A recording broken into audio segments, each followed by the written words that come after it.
জুলাই থেকে বৈষম্য বিরোধী ছাত্র আন্দোলনের পক্ষ থেকে কোটা সংস্কারের দাবিতে ঢাকায় আন্দোলন শুরু হয়েছিল। ঠিক কিনা বন্ধুরা?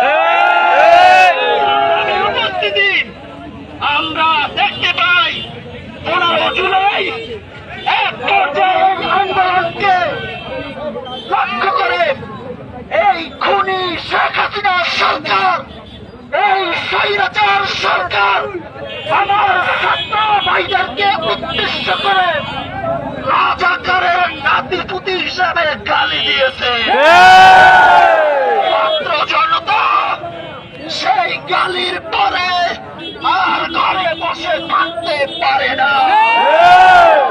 সংগ্রামী উপস্থিতি, আমরা জানি এই স্বৈরাচার সরকার গোটা 16 বছর যাবৎ বাংলাদেশের আলেম উলামা ছাত্র জনতা যুবকদের উপর স্বৈরাচারী আক্রমণ চালিয়েছে।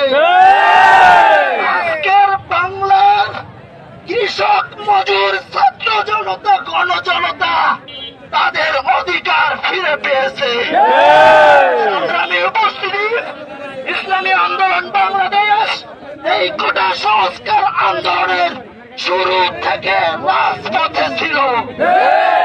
জানেন, আজকের ইসলামী আন্দোলন বাংলাদেশের নায়েবে আমির মুফতি সৈয়দ মোহাম্মদ ফয়জুল করিমের নেতৃত্বে প্রায় 2 লক্ষ জনগণকে সঙ্গে নিয়ে এরকমের গণভবনের উদ্দেশ্যে রওনা দিয়েছিল। এই যে কারফিউ ভেঙে দিয়েছে ছাত্র জনতা এবং গণজনতা, পীর সাহেব চরমোনাই মিলে। উপস্থিতি, তাই আমি আমার আলোচনা আর লম্বা না করে সকলের উদ্দেশ্যে বলতে চাই, আজকের এই মিছিলে যারা অংশগ্রহণ করেছেন সকলকে ধন্যবাদ জানাই। আগামী যে কোনো কেন্দ্রীয় কর্মসূচি সফল করার আহ্বান রেখে এ পর্যায়ে আমার বক্তব্য এখানেই শেষ করছি।